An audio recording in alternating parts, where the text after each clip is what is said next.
Hello and welcome to a series of very special Dublin International Film Festival podcasts. This year's festival runs from the 22nd of February to the 2nd of March and promises to be an elevated cinema experience. For this podcast, I was joined at the festival HQ, the digital hub, by some of DIFF's silver screen critics, Lorna Cady, Mutale Kampuni, Maureen Bushe and Eileen Murphy.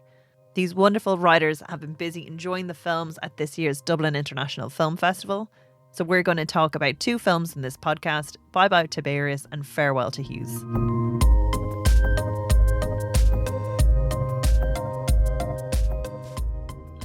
Hi, my name is Eileen. I live in Glasgow. I used to work in the Botanic Gardens and in Tipperary, so I lived a lot of the time in the country as well. I loved particularly the Bye Tiberias movie, and I thought it spoke at very many levels, but it was a great movie. I loved it. Hi, I'm Lorna. I live in Inchicore, Dublin 8. My day job still is as a pharmacist, but I have a lot of creative art interests and film, which has blossomed since I came to Dublin. Been a volunteer at DIFF for 10 years, and I got involved in Heart of Dublin last year, and now film reviews. So that's me to date. Hi, my name is Maureen. Once upon a time I was an English teacher, but I'm new to reviewing films, and it's great to have this opportunity provided by DIFF to view so many, and for Gemma to teach us how to appreciate them. I'm sure you know well. You've been teaching people to appreciate works a lot longer than I have. Not film. Hello, my name is Mutale, and I'm very honoured and privileged to be taking part in this review for the Dublin International Film Festival. I have recently, it's all very new to me. I was saying that to Peggy a short while ago. It's all very new to me, but it's very interesting. I've always been interested in film. And when I first came to Ireland, I lived in Smithfield, and so the Lighthouse Cinema was just a stone's throw away. I like this, kind of art house movie. So it seemed like a lot to have to watch and review, but it's just been so interesting. And I've enjoyed, having to dissect and look at it from a different point of view, from the director's point of view, from the viewer, from the, angle of people that will, not be familiar with films. So, I'm very happy to be part of this panel. And we're really grateful to have your voices. I think the films are for the audiences. That's who they're for, and you guys got to enjoy a lot and see a lot. But again, your viewing is important, and your take on it is really important. And we'll get into. We've two really wonderful films that we're going to be chatting about, both documentaries. Let's start with Farewell to Hughes. Mutale, can you tell us a little bit about the film? Yes. So, Farewell to Hughes is a documentary about the closure of a pub in Dublin. It was famous for its traditional music, and it was famous, across the board with musicians and, local people and visitors that came to Dublin. But it was very unassuming. You wouldn't be aware that it was there. It was behind the forecourts, and people came there, and you didn't have to book any space. People came, and there was music and performances and various kinds of art, and so it was a landmark for over 35 years, and it was described as a mecca. A mecca is like an oasis. So unfortunately, somehow it closed its doors in 2021 for the last time, and so Brendan Gleeson, who is the director of this, felt that he had to pay some homage because he was a frequent, he's a fiddle player and used to join the musicians, and it was like a hideout for him. If he wanted to get away from everything, he'd go there and spend time and chat as much as he wanted to, or as little as he needed to, and meet people, and it was a real good social club. So he felt that he ought to pay some homage to it, and so he gathered the people in the area. It's in Smithfield area. So over 5 days in January, he decided that he would get people to properly say a farewell. He gathered all the musicians and got them to talk about their, memories and, their experiences and what it meant to them. Some artists there were there for generations. It spanned over 3 generations, and people said it was such a fun place. People got married there. There was breakups there. There was christenings, all sorts of things. So, it was good to revisit it and just, properly give a send-off. It closed, I think, because the owner had passed on, and, the family didn't think that they should continue with it. So, so it tells the story of Hughes' contribution to both traditional music community in Dublin and the city as a whole. Yeah, and it's so, and I think you really captured Dublin at different periods, and it feeds into what documentary is meant to be. That's very well said. Okay, so Eileen, if we talk about the technical elements, how did it look and feel? Well, it looked dark a lot of the time, and there were an awful lot of close-up shots of feet. So, for instance, I thought this kind of interesting way with the set dancing. And that's very often how you experience set dancing in a pub. You don't get a panoramic view because of the close confines of the pub. And so very often you saw the shoulders or you saw the feet. And I thought that was actually gave you a very good feel, the way the photography emphasised that the close confines of the pub. There were an awful lot of shots of inside the pub looking out on the brightness outside. Now, obviously, there was some reason for that, but it was very much emphasised throughout the movie, or throughout the documentary, that you were in a dark place looking out onto the city, the greater city. There was lots of close-ups. I thought some of the shots now were a bit cliched of the Liffey and of the bridges and the shots through the pediment of the bridges. I thought they were a bit cliched. Oh yeah, there was also archive material through the movie, and I really liked that. And I liked when they went out, and there were, the shots of the market area and talking to the people out there. And I thought that gave a great richness to the movie, the way they interspersed that. There was also historical references, not just in the conversation, but also bits about Michael Collins. And so, again, it was very much a Dublin movie. That was it. And of course, the thing about the movie was all about music, so the soundtrack was the most important part of the whole thing. And again, the music was wonderful, and it was very well woven into the narrative as well. So you had great both instrumental music and songs, which gave a great feel. So I think the main point of the movie was the sound.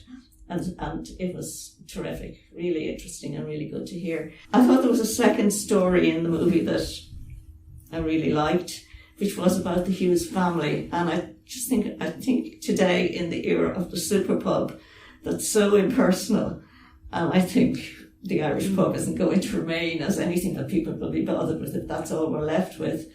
But I thought the very glamorous wife of the publican, I thought she was brilliant. And even, the scenes from the golf club, because you have these people who are grinding out a living, serving, working so hard from morning to night and dealing with people from all walks of life. And then there was just the glimpses of their other life, which was quite, and I think that was typical of the traditional family pub. When they were out, they spent money, they dressed well, they went to good places, the little bit of spare time they had. But that whole thing, I don't know if it wasn't emphasised, but I love that little piece of what a traditional Irish publican was like, apart from the pub. I thought that was very well captured in the movie. And Mutale captured that very well as well in your description, and I think it definitely feeds in this as a film at its core about community and sort of that change and the loss that's there, which is very interesting. Tell me about the director. The director of A Farewell to Hughes is Kieran O'Money, and he is basically a very renowned Irish musician. Over the years, he has won the Young Musician of the Year around about 2003. He became involved with his girlfriend, then fiancée, then wife, Caitlin McGavin, and the two of them are very powerful duo. As well as all his music, he has made a few documentaries on music, and he was presenting an RTE programme on music as well. And then he is directing this, where he must be totally in his element, right, with all the knowledge of Irish music, and seeing it played out, it looks like he's absolutely hit the nail on the head with what he has done. The people would have been knowing what they were doing as well, so it was a real meeting in the middle of a good film by the end. He is to be talking at the film festival on the 1st of March in a question and answer at the end of the showing of the film, and it will be very interesting to see what he says then. Currently, there wasn't like a recording of him doing a question and answer that I could find, but I will. It will be very interesting to see him when the film is actually shown. Yeah, to get his perspective on things as well, because like there's such interesting choices in it. Like, I mean, even where he picks to go for the narrative. You see, like he's an artist in a different form, working in a different format. Yeah. That he brings a different perspective, like a very authentic. Yeah, he's working in his own forte, as it were, which is quite something when you've got a director, because many directors are directors and they might be doing a film on any topic, but he knows music very much so. And it's a love letter to music, and it really comes across, and again, like that intimacy with the performers is very powerful. And how he chooses to convey it is beautiful. Great. So Maureen, can you talk to me about the narrative of the film and what it meant to you? I'm Irish. Before I really enjoyed that film. Before it, I think I had really associated Irish music with leprechauns and a bit of diddly-do. But I am very impressed with Brendan Gleeson. So I enjoyed watching him. He was relaxed. He was craggy in his old Irish jumper, and he played the banjo and he played the fiddle as well. It was very relaxed. I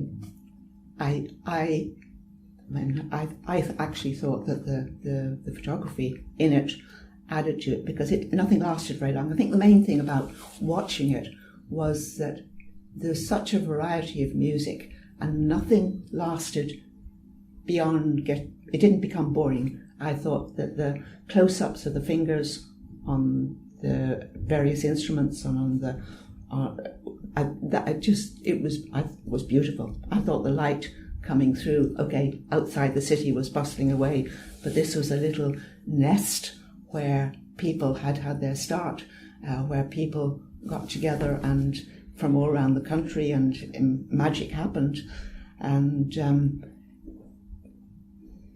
I think it was just very sad that, in a way, perhaps they were hoping this. Apparently, the pub probably shut down after COVID, couldn't cope with it, and it hasn't. I can't find anywhere in the planning permission in the city that it's changed yet. Perhaps that Gleeson is hoping that someone might restart it with the new interest in Irish music that's going on at present. But it is. You felt it was a tribute to the happy time that so many people had in the pub. Yeah, and you do, and it captures, again, I think it goes back to the sense of community. It's so well realised in terms of like the pub itself is a character, the city itself is a character in the documentary. I mean, there's so many interwoven strands of narrative, as you were saying, that Eileen, that it really sort of it's a lot softer than the film that we're about to talk about in terms of message. I think it's a broad picture of descriptions, but I'm just wondering How did you feel it represented and that? Like, I mean, did anyone have any thoughts about how Dublin appeared in the film? Yeah, I think it gave a really positive slant on Dublin. I know when in one of the scenes, they were commenting on, people passing outside had no idea what was going on in there, in the daytime. And, one of the comments was that somebody passing outside would think, oh my God, these old men drinking in the daytime, what wasters. I think a person was jogging by. And then he thought, well, maybe if I was outside, I probably would think the same, if there's men drinking in the daytime, I think, what a bunch of time wasters. But to them, sitting inside, they were thinking, who would be wasting time outside when they could be here and having a good chat with friends and a good time. So that is very Dublin. The Dublin waits, I think. The musicians came from everywhere. They weren't Dublin, or mainly from Dublin. And everybody said how they'd felt welcome in Dublin because of that pub. And then there was, I think, a mention of the cobblestone as well as maybe that there's hope left yet, because the cobblestone is one of those that is still there, and it survived a near closure. But that was because I think it was going to be redeveloped into something else. And then there was also a comment about maybe this pub closing, it was seamless. It was time. It had done what it set out to do, and it was, I think, the son of the owner that had passed on made that comment. He said the family had decided, to just let it shut. On that note, it had served its purpose, and maybe it was time to move on to the next thing. And I know these documentaries, they do two very different things, and this one, like, in many ways documents like the changing of the guard, Dublin, post-COVID, pre-COVID. Are there any strands or anything like that anyone was particularly drawn to or felt very strongly about? Gleeson managed to, because he's narrating it, he managed to bring between the combination of all the archive from the Irish traditional music, which is available, and the old news archive bits, but explaining that it was an early pub at one stage, and it was where people lived all around and worked all around, and the traders from the fruit market used to come in, the criminals and the barristers from the forecourt, which is just across the road, came in, and then slowly music started to happen a few nights a week, and then it became almost every night there was some sort of session going on. The great equalizer of humanity as well. And just in terms of pacing and story, did everyone kind of feel like, it kind of moved and flowed? There was nice chapters. Did that affect anyone? Did that help the storytelling? Or was there any technical elements maybe that lent itself to that form? Although they made the film in 5 days the year after it had closed, it was still open and presumably very similar up until the 2020s, give or take a bit of COVID.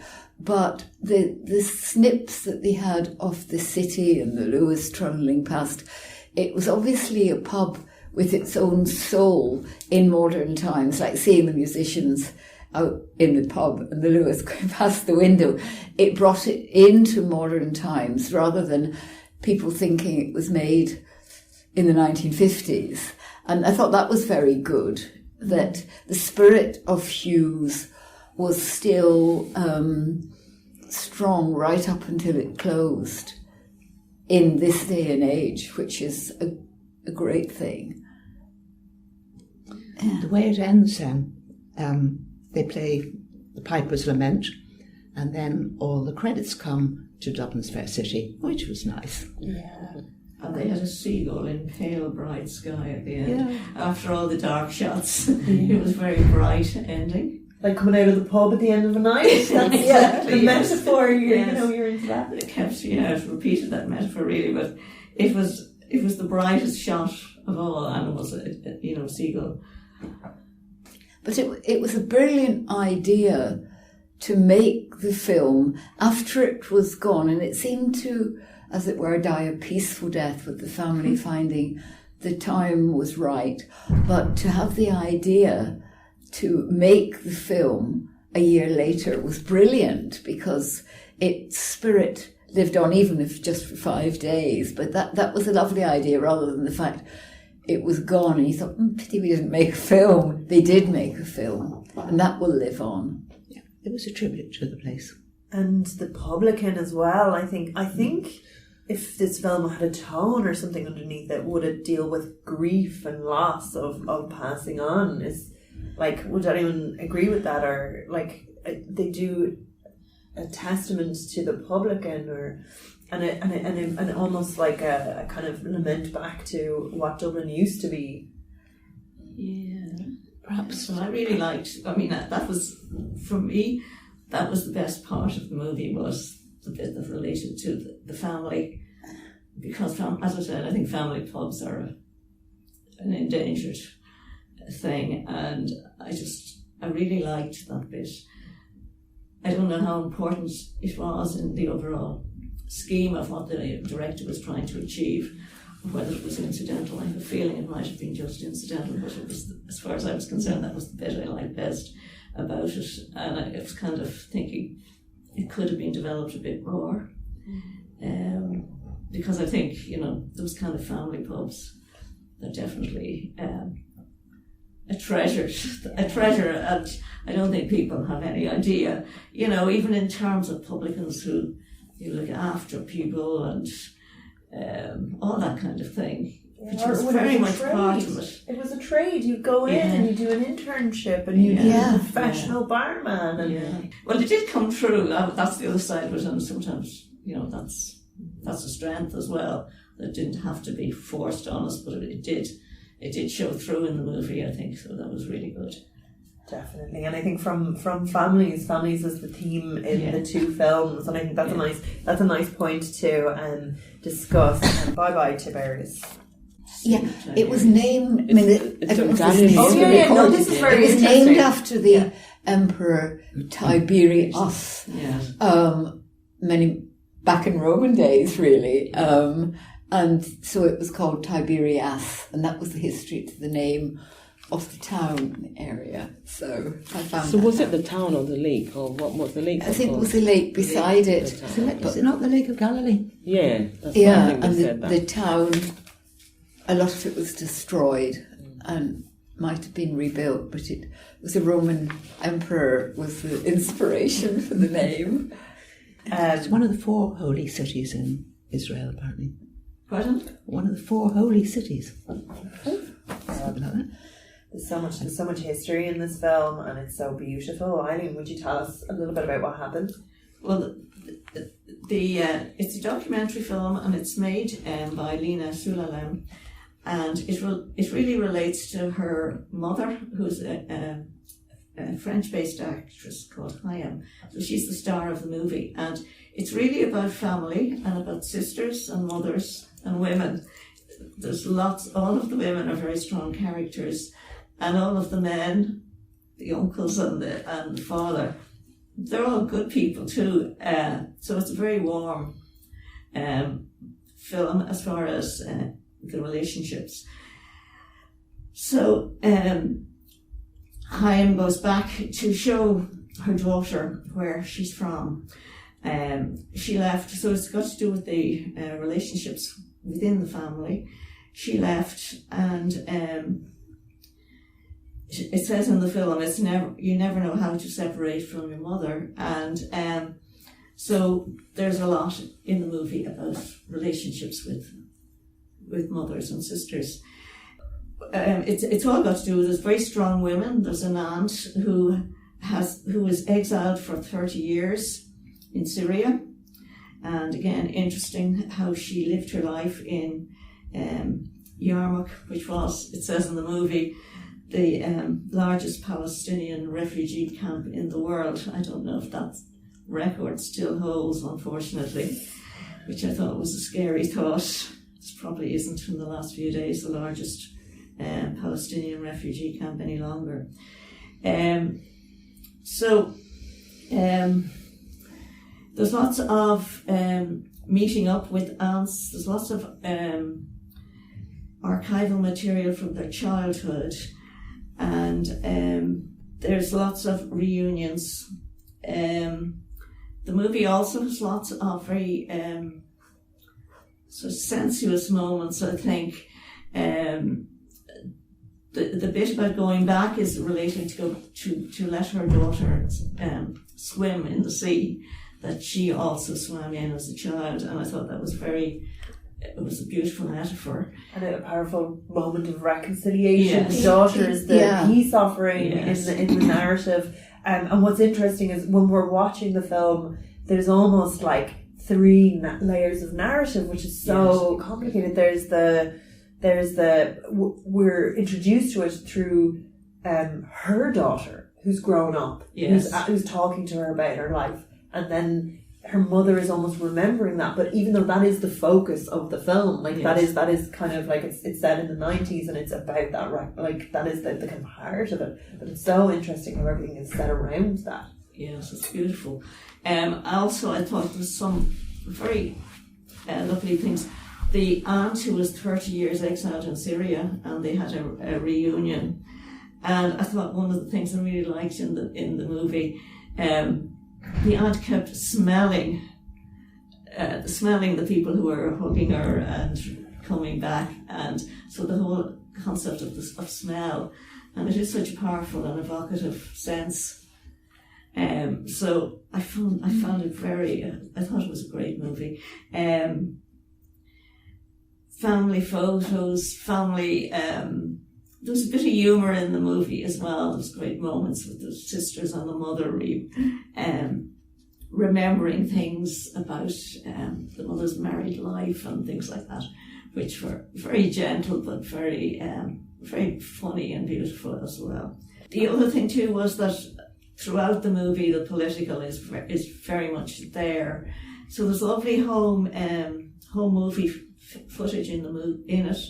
And I thought one of the really powerful moments is at the aunt's wedding, where there's great soundtrack, and they all sing. They're all dancing, and at the end of the thing, they all sing this wedding song, and the wedding song is "My Homeland, My Homeland," which again is very poignant, given that the state of affairs in relation to homeland for Palestinians today.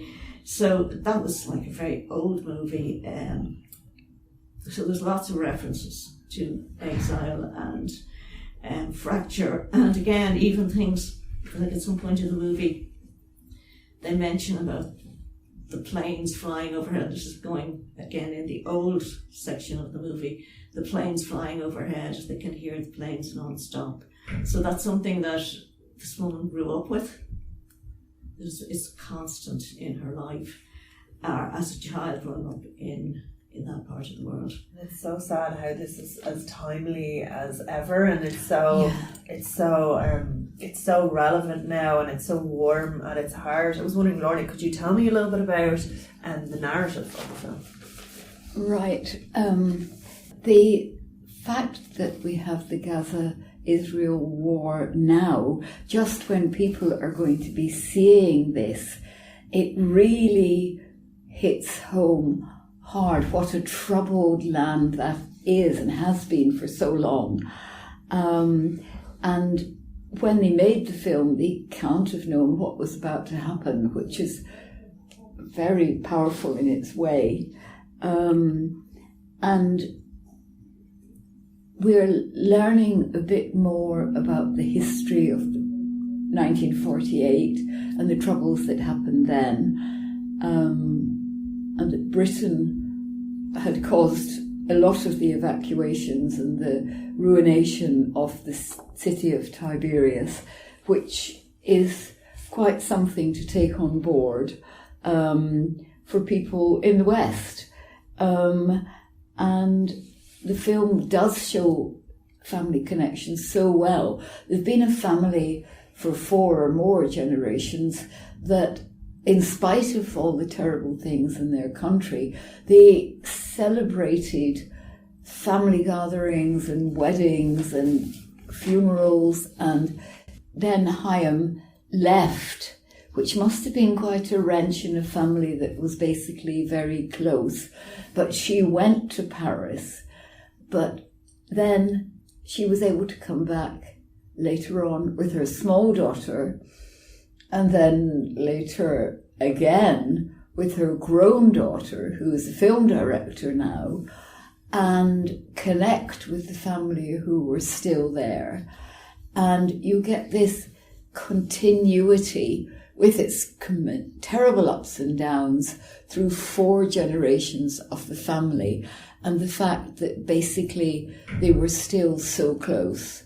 And it is a very, very good film, and hopefully people seeing it now in the festival will really appreciate it and take on board the fact that the country is going through another terrible period of unrest, and hopefully one day there will be peace.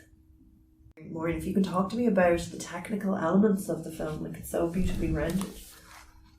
It is, I found that the interweaving of the old photos, the old poems, the old news clips from way back in 1948, and the home movies that were taken 1992 when the director was brought back for the first time and then a few times later as a smaller child.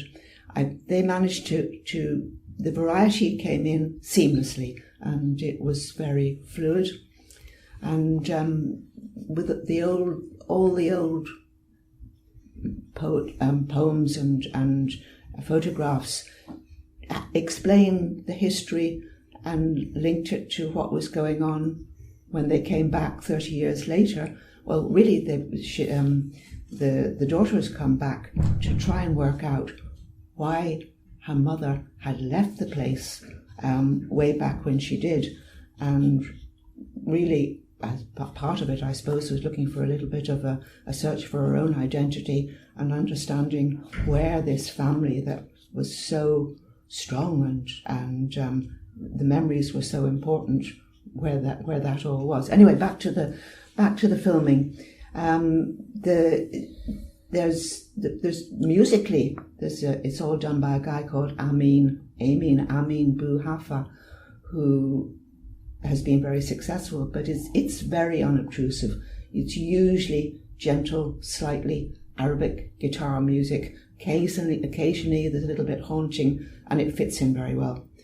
The photography, the photography that's happening today is domestic. There's a lot of domesticity going on. You can hear the birds, you can hear the buses and the market. The photography, it's well measured. There are times when the mother is upset, and we're given time for her to weep a little bit and wait and feel with her. Yeah, that pacing was really powerful. It was like when you're watching it, like the beats, the way it's structured, those beats, like they get you. You really are on side with them when you're watching it. Yes, and that which Lorna was just mentioning there, imagining this family and seeing their lives together and how important all the connection was, and so easily just down the road it could be a similar family in Gaza. It was a bit haunting there. I thought it was very well edited. I thought that it ended very nicely with the sun sinking down behind the hills in the distance there. Yeah, very, very well observed. And Mutale, can you talk about the director and the body of work before this? Yes, the film is directed by Lena Swanum, who is also a co-writer, and with 2 other people. So I think her strong point, what she's carved out for herself, is doing documentaries. So this is her second documentary. The first one was received quite well as well. It was called Les Algéries, in my best French. That was mine. And again, like that, it was exploring family relations and immigrant life and separation of, generations, journeys of exile and silence, that kind of a thing. So she's built on that then now to the next one, which is, Bye Tiberias. So she has won quite a lot of accolades, I think, especially with this latest one. It premiered first at the 80th Venice International Film Festival just last year, September the 3rd. And again, it was screened at the Toronto International Film Festival the same month. And it actually got Best Documentary Award in the London Film Festival, October last year, October 7th, which poignantly was when the war broke out and, she had no idea. So she was quite, uneasy about, what way it would be portrayed or received. And she didn't know because she was engaging with audiences at the time, and she just had no idea, but she was quite apprehensive. So later on, again, just before, the end of the year, in the US, there's an organization called Women Make Movies. They actually bought all the rights to it to distribute it in the UK. They thought it was that powerful and, a story that needed to be told and heard. So I think one of the comments she makes is that, she has to explore heritage and exile and womanhood, and she captures this really, really, really well. There's strength and there's fragility and there's closeness and separation. She talks of laughter and grief and celebration and mourning and dignity and dehumanization, that all just, is so well portrayed. It was important for her to go back to her childhood because she says that, it's something that happened. She was happy as a child, no matter what's going on now. She doesn't want to forget that, she says her memory's treasure. No matter what is happening, she has to hold on to the fact that her family was strong, the matriarch and all the very strong women. And, that is the way that they have to be remembered. And she doesn't want to fade. She doesn't want them to fade out of memory and sink into oblivion in spite of everything that is happening. She talks of, she's, I think, very good with her use of words. And she references the fact that, there are Zionist militants destroying Palestinian homes, and as much as the world around are watching, but nobody's doing anything. So it's a repeat of tragedy after tragedy. The main difference is that this time it is more out there because of media and information and all the technology that is in existence today, which didn't happen before, because this is an old kind of war. It's, the atrocities began in 1948, with the engagement of international forces, the Israelis. So, it's nothing new. It's just more terrible on a grander scale this time and, more visible everywhere, even though nobody can really do anything, So she's sad about that and, afraid for the future of Gaza and, but it has to be told because it's shocking. The story's been repeated over the years, time after time, and it's a cycle. She said it's a cycle, and it was inherited from the ancestors, and so with the people in Palestine and Gaza, the fear is constant, and it's as if it's proven, and it's traumatic from one generation for her mother, her grandmother, and it is actually traumatic again. It's triggered that trauma again, but it has to be kept going. I think this film highlights what you just said about the information is out there. Like, no one doesn't know this is happening. They're choosing to see things in a specific way that isn't truthful, or maybe turning on their phone to that thing or listening only to these news outlets because they confirm that. But no one doesn't know this is happening really. You really have to be willfully ignorant. But I think what is so hard to watch this film and deny the humanity and how we all relate to that family structure and the fragmented relationships, the warmth of it, and how important filmmaking is as a form. I'm just wondering, what were the sort of emotions you felt when you watched it? It was, I think the sense of powerlessness pervades. We're all human. We all see this, and there, but for the grace of God.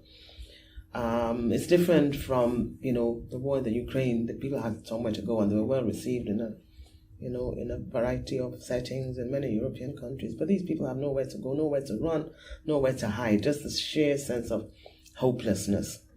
But they keep going, and as much as there's condemnation of war and atrocities, but nothing really is being done. That it goes on, and where does it end? So that sense of hopelessness and powerlessness, what can anybody do? Does anyone else have any sort of thoughts on their experience of the film, or any thoughts on the experience of the film? What would I like to remember? At one stage, when they're talking about Granny way back in the earlier clips, Granny is stressing the importance of forgiveness, and somewhere along your had felt claustrophobic. Nothing was happening when she was in her early 20s, and she felt she was suffocating, and decided she had to follow her dream, go to Europe and become an actress, which didn't really go down too well with the family. But then the question is, if she hadn't done that, what would her life have been like? And then her mother dies, and she needs to mourn her. And it's really a combination of the political and the personal, exploring the separation, the diaspora, 4 generations of strong women, and the heartbreak, and how long-term all the memories and the connection and the complexity of their lives, they get together, and that's lovely.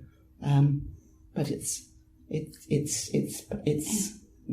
up the road from Gaza, which is sad. It shows the power of a family, because I'm sure there must be other families where they sort of break up and literally disperse. If somebody goes to Australia, for example, that could be, how could you do that? And that they don't, forgive is perhaps too strong a word, but there's family without the deep connection that family had, that coped with someone going away and being able to come back. And that was very powerful and good, whereas there must be other families, whether they're here in other countries or in Palestine, where the families break up. Perhaps they're forced to break up, but they perhaps don't try to connect after that. And this film showed how you can. They survived being displaced in 1948 as a baseline, but then with Hayam going away, she was able to come back and be embraced into the family. And there must be times when that doesn't happen in families. Yeah. And that was quite a message to take away from the film. Her daughter, who was born abroad, came back as a child and then as an adult, and the lake, everything was all there for her, and the relatives that she would never have seen before. That all worked beautifully. You can imagine the pressure that the family are going through at that point, where you want to eke out a life for your kids, you hope things are better, but you're under so much stress because of the trauma that you're going through and that your family have gone through, and this definitely speaks to that, but in a very deft way. I think the beautiful thing about this is how you're not smacked in the face with anything too statement-y. It's just there in the background. The relationships, it's not like, oh, there was a huge big fight and you're watching a reenactment. It's all about that slow burn, that slow retelling. Did anyone have any thoughts maybe about the pacing or how the narrative was told through the 4 different points of view, because it was a complex way that it was put together.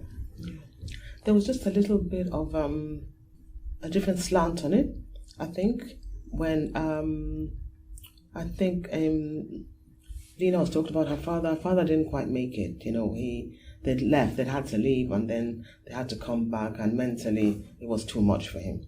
He kept asking about his cows and his donkey and his possessions. And I think he lost. He lost the motivation. He lost the will. And so there were aspects there like that. I think that was quite significant. There is not much. The men are there in the background, but the women seem to hold everything together. I think so. Maybe the men didn't really fare as well as the women. Take sex, a back seat and all that, but they are the pillar. They are the backbone. They, are the constant that kept everything flowing. So I don't know. It could very well be made from a man's point of view at some stage. I think people have memories and they have a wealth of information to tell. But I just thought that was quite significant. And that was my thought on that. There were 7 sisters, though, and all the old ladies. A lot of old ladies were still alive, but it was really a tribute to strong women who managed all sorts of circumstances. Yeah.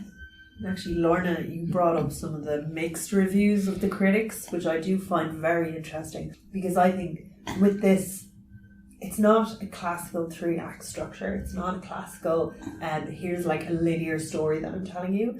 It isn't like 3 acts. This is what happened, then this is what happened, then this is what happened. It's like, here's where we are, and here's the tendrils of how we got there, and this, like, going back to like the trauma of the history, but then also like the fractured relationship with the mother, but then also the trauma of this other history, and how that is all interwoven in this really complex way, and how it affected family and how each one, and I thought, like, God, it's such a more interesting way of hearing about things. But then when you had said that about the critics not liking it, or certain critics not liking it, and like, they like, the guys, like, I should have, and there's something very tragic there where it's like, I should have been the man to protect my family, or and I couldn't, or I was supposed to provide for you and now we're homeless. I wonder, is there like a kind of tragedy there that's quiet, where women are like, look, this is what we have, let's protect our family. I must look back into the criticisms and see. I just thought I would look up what people had thought of the film, because it was released last year, as it had been out, although it's new to here, and it was probably about 80-20 in favour of it being very good, but a few people did say, oh, that wasn't quite, I think that was actually the strength of the film, because it's one thing I resist in a movie is if I feel I'm being told what to think. And, I think the whole strength of it was that it allowed me to feel what I brought to the movie. Yeah. And it was, it seemed to me that the director was content to leave it there and say, okay, you make what you can of what I'm telling you, but I'm just telling you about my family and what happened. And that's what I really liked about it, because I think maybe tragically we're bringing a lot more to it today than we would have 6 months ago. I mean, unfortunately, but it's there, and it's I think it's just the artist's testament that we see there, and it's up to the person looking at it to complete the picture. And I think, this idea that they should have hammered every point home, I really resist that. I hate feeling, if that's what's happening in a movie, that that the maker has told me exactly how I'm meant to feel at each point along the way. And I don't think, I think that's a very crude version of any kind of an art form where it's all set out for you. And I think what I really liked about this was, it was just these complicated lives. And again, I think as we're speaking, the whole, the area of which I hadn't thought as much about before today, that other people have mentioned about, the men. And I mean, how disempowering living in that environment is for a man who has a strong traditional sense of his role in the family. I mean, how utterly, disempowering and horrible for a man who wants to provide. And the father came across to me as a very kind man. And the And a good relationship is person. so warm as well. Exactly. Like they're talking about the Yes. sensuality, as you had Yes. mentioned, and you're like, Yeah. and you're like, like what a beautiful rounded picture. Yeah, so I think that, as I said, I'm only, and again, like it wasn't hammered home in the movie, and it's only kind of coming to me now, that aspect, because of what someone else said there. But, I thought I think that's great about the movie, that it's so layered, that there's so much more. The more you talk about it, the more you can see is in it. So I thought it was really good. It's the kind of movie you would want to watch again and again. Exactly, I was going to say that, yeah. I hope to see it at DIFF, but I would like to watch it at home again. Because I'm volunteering, I can't book for many films until I know my shift, so I don't know if I'll get to see it or I might get to sit in on it. But it could certainly take looking at it, say after we've all gathered today and said what we've felt about it. It's opened up new bits that all of us have said, and you can go into it from slightly different perspectives, having heard other people's opinions of it and perhaps picked up on something each one of us might have missed, and then someone else has seen it, and then you think, oh yeah, and that's going to be good as well, to watch it after this discussion. Because again, it's so layered, and you're figuring out where it's going as you're watching it, that then when you watch it a second time, you get to see the form. Yeah, and the editing, from the technological point of view, the editing's been splendid, kind of melding in Granny's home, not even video, but cine camera from heaven knows how long ago, with modern filming, with all the equipment that you could do today, and it seamlessly goes from one to another, and that's it should get an Oscar for editing, if nothing else. Yeah. Can I forgot to say that it is there are subtitles for it. It's spoken in French and in Arabic, and the subtitles are very good. They're well done.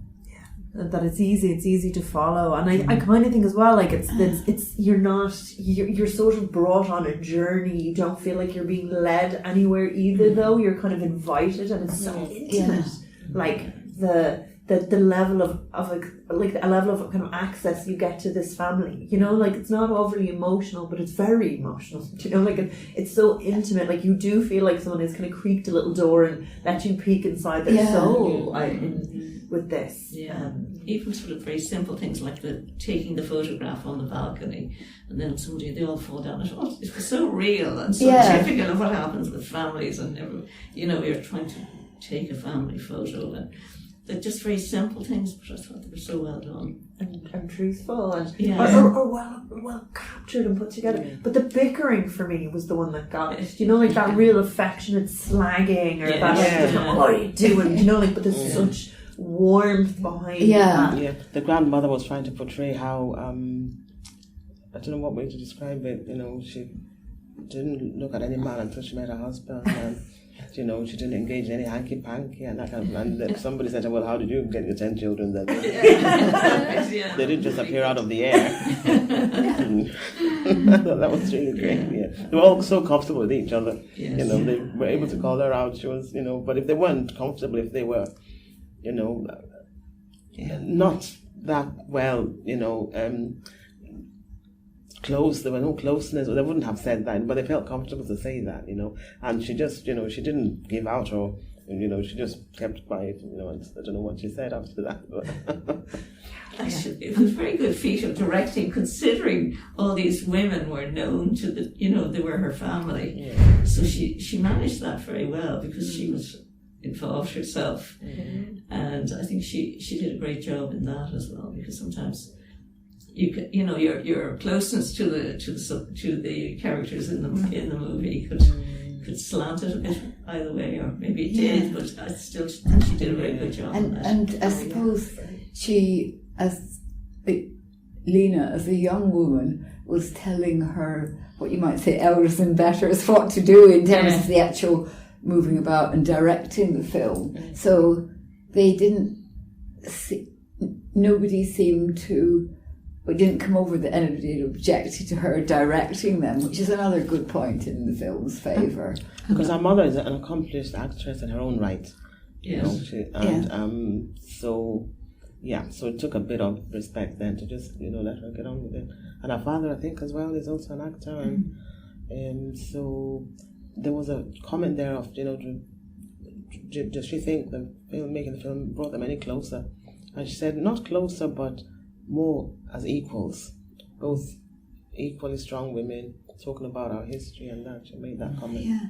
I mean, one thing I'm just thinking about right now is with the old footage of black and white cine film and that, the family, perhaps unusually for the place and the time, were obviously quite into the concept of filming each other at parties and weddings and things. And I'm sure, my family never ran around with cine films, and I knew very few people who did have photographs, okay, but filming, perhaps globally, the average family in the 1940s and 50s didn't film each other. And so that family had, they certainly did seem to film their own gatherings in a nice way. And that perhaps set them up for everything that came afterwards. And I wonder as well, is there a little creative hunger? The way that's either like nurtured or natured through the generations, but the grandmother's poems and, like that leaning towards that kind of abstract desire to like create some sort of thing, like, kind of like manifest as poetry, as literature, as performance, as, like that. And in a way, like it's sort of sad that like it took a next generation for that to be pursued, like obviously when that was there, and the fact that she valued it so much that she kept it all those years, and that it meant so much, and that meaning, but that meaning has been manifesting in different ways through the women in that generation. But I wonder as well, like, obviously there's such a talent there. If they had been men, would they have made it? Like, would that have been encouraged a little bit more as a creative thing? Like, it's just an interesting thought process. But as a woman, is it more a hobby? I thought that Lena and the directing managed to introduce the poems, the old photos and the rest of it in a very natural way. It didn't seem staged. Yeah. It just flowed as a documentary. Yeah. The one family in my childhood that, just a family like everybody else really, that did go in for cine filming, it was a family we had met on holiday. I was a small child, and the daddy of the family was the one who did the cine films of everybody playing on the beach with his own family and the other families who were staying in the same hotel. So it was daddy-led rather than mummy-led, that. But other than that one lot of people, you didn't see people doing cine films. Just like that family in the film obviously made nice films of each other's events and things, which perhaps it was in the blood. And Hyam, she was on the other side of the camera, but then Lena is a director, so perhaps it was all in there from way back. But no, it's so true, and about that lineage. But then I think it, like, the good and the bad is passed down. Like the fact that they were fractured for so long, the fact that hurt manifests. Like, I think there's the light of the creativity and the warmth, but then there's that dark of the pain and the tragedy there, on both sides, and I just like that's an interesting. How that plays out as well. Yeah, sorry to interrupt. It was told as it was. There was no sugarcoating or omissions. Everything was presented. I think that is so important as well. Of course. And how did the two films stack up? Because they're very different. The purpose of them is so different. Like, how did you find, like, watching them side by side? Because one is sort of almost like a postcard and a lament. It's there, but it's not. Like, it's not as sort of it's joyful and celebratory, and then one is more like, obviously it carries that deep tragedy underneath it. I'm just wondering, how did you find watching them together? I think, to be honest with me, the first time I started watching Bye Tiberias, I skipped it.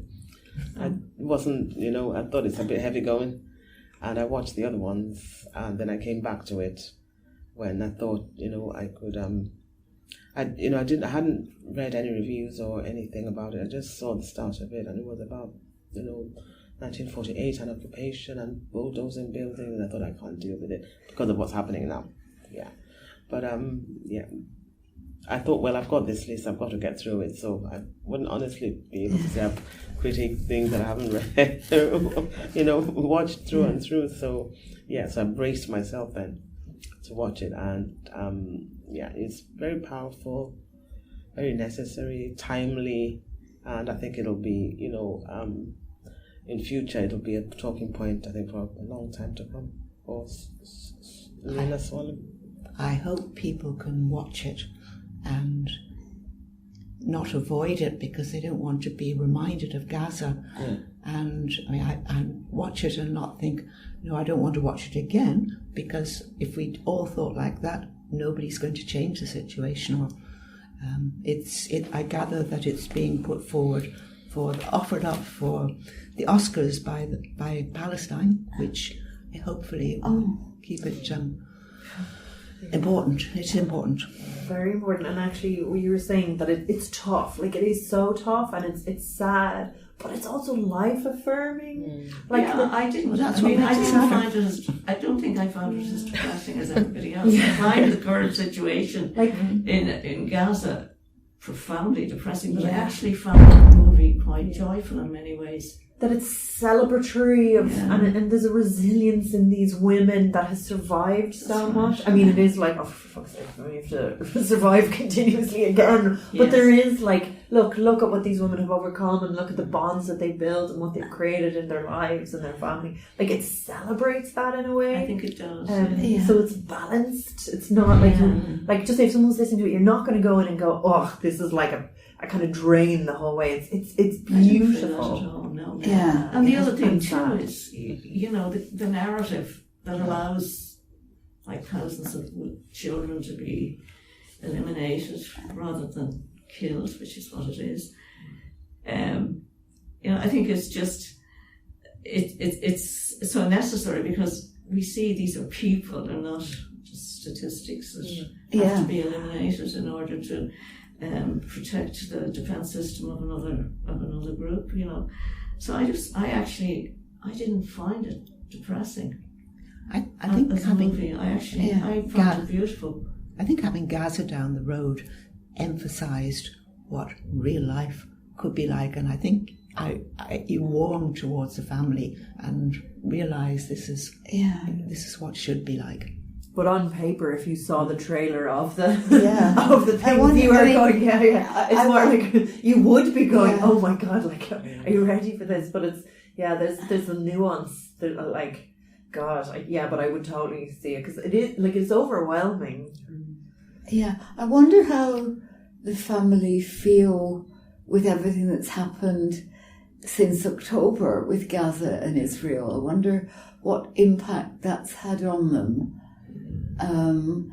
Both in terms of emotional and whether they're affected geographically by everything that's happened. Because Lena and Hayam, after the film was made, they might not be in Palestine anymore, but there will be some of the family there, and you just wonder how they are 6 months down the line with everything that's happened. I think they are actually have Israeli ID, and one of the interesting things was when the family from France went over, apparently they point out that they had French passports. It could have been a bit awkward getting into Israel with a Palestinian one. Yeah, because the Hayam went and visited her aunt in Syria. She had a French passport. That's what allowed that. God, it's so, like, the politics of it. Yeah, and then there is, but there's a great lineup. And how did you enjoy the other films that you watched over the festival? Any highlights? Yeah, I think I like the Winnipeg one. That was hilarious. My Winnipeg was crazy in many ways and very unusual. And I think the thing about the horses' heads, frozen. I hope those weren't real horses' heads. I hope not.